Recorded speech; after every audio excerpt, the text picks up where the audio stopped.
এরকম 16-17 বছর মেয়ে আসলি। একটা মেয়ে আছে, অনেক সুন্দর মেয়েটা। হেই গাইস, আসসালামু আলাইকুম সুন্দর মেয়েটা, সবাইকে। সুন্দর। শুরু করতেছে মন সত্তার নামে যার হাতে আমার আত্মা। ঢাকা থেকে বড় নেতা আসতেছে।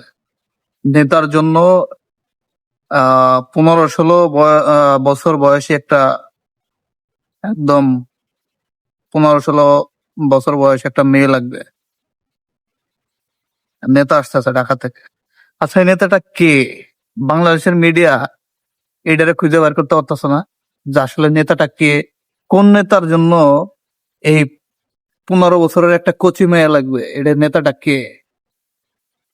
আর যারা কন্ট্রিভার্স করতেছিলেন, এপার থেকে একজন পুরুষ, ওপার থেকে একজন মহিলা, এই দুটাকেই তো আইনের আওতায় আনা উচিত ছিল।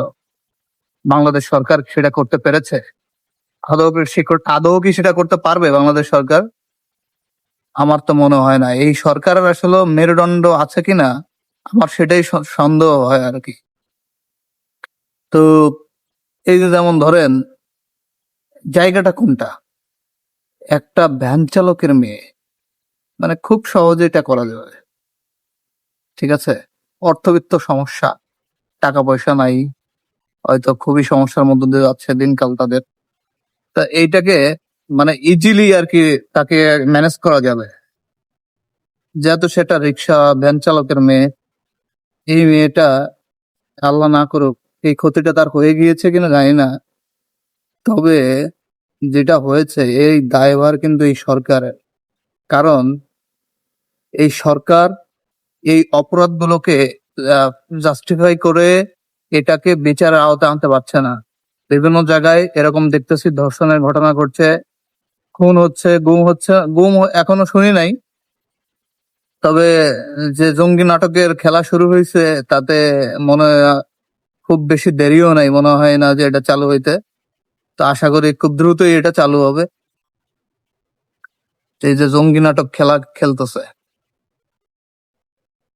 আর আরেকটা সুশীলের বাচ্চাদের তোমাদেরকে একটা বলি, শোনো। একটা মানুষ গালি দেয় কখন জানো? যেমন এই যে আমতারেক, কিছু হইলেই জামাত শিবির ওর খুব ক্ষতি করছে, খুব ক্ষতি করে, জামাত শিবির ক্ষতি করে। এখন ধরেন ওর বক্তব্য শুনে আমার যে মেজাজ খারাপ হয়, তাতে ওকে তো আমার জুতা দিয়ে পিটানো উচিত।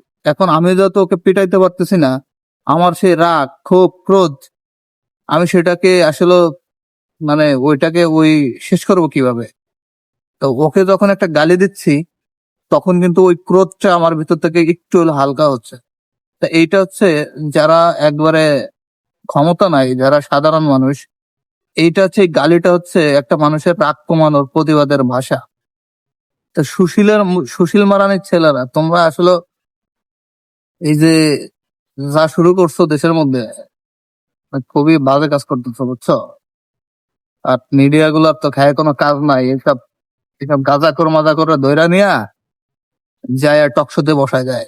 দেশের কি হইতেছে হালচাল নিয়ে কোনো আলাপ নাই, শুধু আলোচনা যে এরা কি মানে কারে কতটুক তেল মারবে, কার কতটুক বাস দিবে, এই ধান্দায়। দেশের ভালো মন্দ নিয়ে কোনো আলোচনা নাই এদের। তো এই সমস্ত আসলে জানোয়ারদের নিয়ে আর বলার কিছু নাই।